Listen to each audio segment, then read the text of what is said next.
Comment développer votre leadership?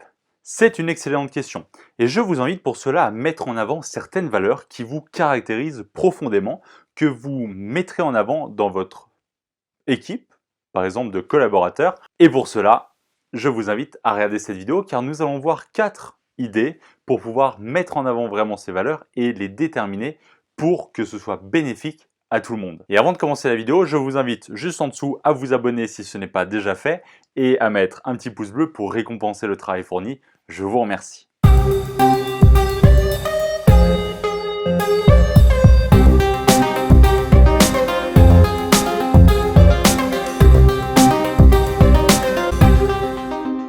Mesdames, messieurs les super communicants, bonjour à toutes et à tous et bienvenue dans cette vidéo.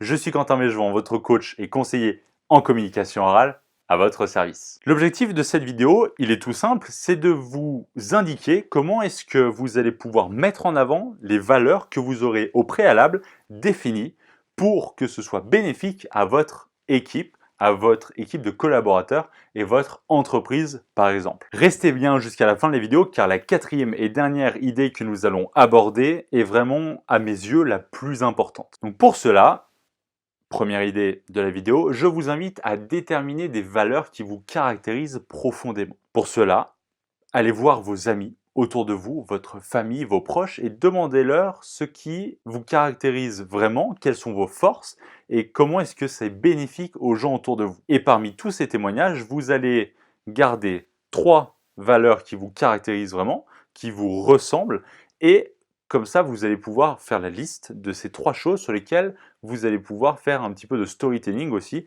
lors de vos entretiens d'embauche, par exemple. Si vous connaissez déjà vos principaux traits de caractère qui vous caractérisent profondément, je vous invite à me le marquer dans les commentaires, ça m'intéresse. Alors pas forcément ceux qui vous caractérisent, mais si vous le savez déjà ou si vous avez justement pas encore fait cette démarche d'aller voir les personnes autour de vous et de leur demander comment est-ce que vous les aidez au quotidien, comment est-ce que vous les tirez vers le haut et comment est-ce que vous pouvez être bénéfique aux personnes avec qui vous allez travailler.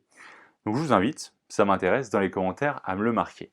Ensuite, ces valeurs, elles doivent, et c'est la deuxième chose que je voulais évoquer avec vous dans cette vidéo, tirer les gens vers l'avant, les faire progresser. Donc suite à ces témoignages, une fois que vous avez discuté avec vos proches, votre famille, vos amis, vous allez donc déterminer les 3 valeurs qui ressortent le plus, et ensuite vous devez vous assurer que ce sont des valeurs qui sont bénéfiques aux personnes autour de vous, à vos collaborateurs, à vos teammates, si vous faites des travaux en espace de coworking par exemple.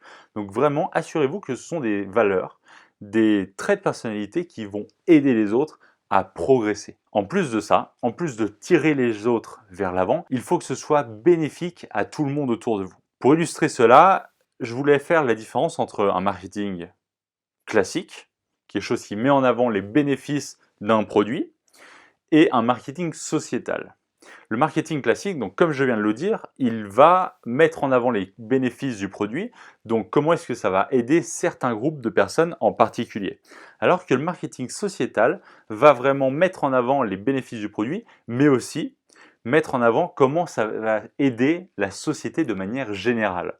Est-ce que ça va l'aider au niveau écologique? Est-ce que ça va l'aider au niveau économique? Est-ce que ça va l'aider au niveau de l'état d'esprit? Donc il faut vraiment que vous voyez la différence entre quelque chose qui simplement a des bénéfices pour certaines personnes et une autre approche qui a, en plus d'avoir des bénéfices pour certaines personnes, a des bénéfices communs pour tout le monde. Donc il y a des valeurs qui vont tirer les gens vers l'avant, qui vont les aider à progresser et alors ce sont des valeurs qui peuvent être très importantes. Ça, il ne faut pas y oublier, il ne faut pas les laisser de côté. Ça peut être vraiment primordial à votre travail d'équipe. Par contre, il y a aussi des valeurs qui vont inspirer les gens. Votre ambition, qui peut motiver des gens vraiment énormément, peut être aussi quelque chose qui va inspirer. Par exemple, un entrepreneur qui est très ambitieux va pouvoir, avec tous ses amis entrepreneurs et toutes les personnes qui vont le regarder peut-être sur sa chaîne YouTube à propos de l'entrepreneuriat, va les aider à se motiver, à être de plus en plus ambitieux, à élever leurs standards. Et ça, c'est très important. Il faut que vos valeurs inspirent et qu'en plus de tirer les gens vers le haut, va inspirer et amener à changer les habitudes de vie, de pensée, les manières de fonctionner des personnes en général. Et la quatrième et dernière idée qui est très importante, vraiment la plus importante à mes yeux, que j'ai déjà un petit peu évoquée sans le faire exprès précédemment, il faut que ces valeurs inspirent les personnes autour de vous. Pourquoi? Parce que des valeurs qui vous sont fortes, qui vous caractérisent, c'est très bien. Si elles tirent en plus les gens vers le haut, c'est encore mieux. Mais des valeurs qui inspirent vont donner envie aux personnes autour de vous de travailler avec vous, de passer du temps avec vous et de tirer des enseignements de votre comportement, de votre façon de fonctionner, votre manière de travailler pour pouvoir progresser. Et le fait d'inspirer, c'est le plus important. Pourquoi est-ce que je dis ça? Parce que vous pouvez vous dire, oui mais Quentin, tu as dit dans plusieurs vidéos sur le regard des autres qu'il faut se détacher du regard des autres. Il faut vraiment être focus et travailler à fond. Et le regard des autres, on s'en fiche. Et l'inspiration, ça implique le regard des autres. Et c'est juste. Mais lorsque vous allez inspirer les autres, vous allez leur donner de l'énergie, de la motivation, de la positivité. Leur donner de l'énergie à avancer, en fait, tout simplement.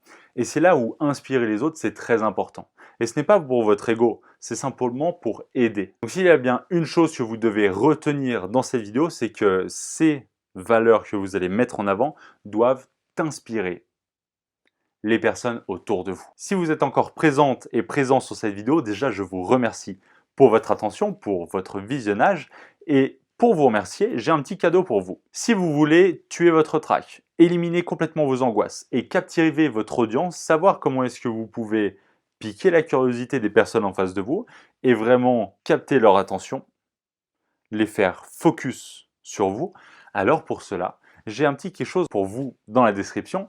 Sur le lien que vous allez trouver juste en dessous, vous allez donc en cliquant dessus pouvoir obtenir en quelques secondes un e-book complètement gratuit dans votre boîte mail directement qui vous aidera concrètement en 33 principes à éliminer votre trac et à captiver votre audience. Je vous souhaite une excellente lecture. Cette vidéo touche à sa fin, je vous remercie encore une fois pour votre attention et surtout,